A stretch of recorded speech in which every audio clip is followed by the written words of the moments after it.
মানুষের সামনে মুখ দেখাতে পারি না, লজ্জা পাই।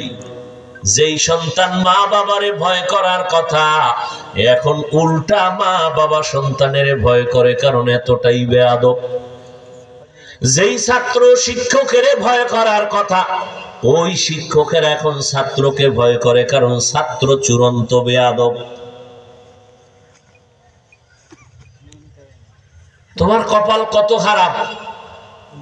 তুমি এখন মরলে তোমার মাও খুশি, বাবাও খুশি, এলাকাবাসীও খুশি। তোমার চরিত্র এতটাই খারাপ।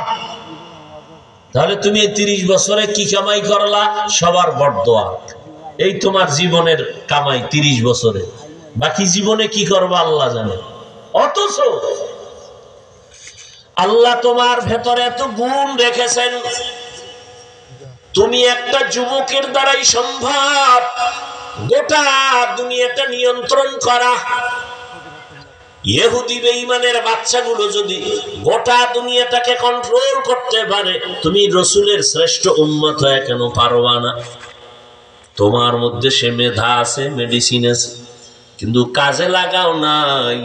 গুনাহ করে করে নষ্ট করে ফেলোছো রে বাবা। কি অর্জন করলা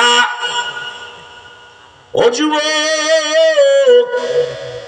রহমতের নবী বলেছেন, বুড়ারা আমি মুহাম্মদের বিরোধিতা করেছে, যুবকেরা আমার উপকার করেছে।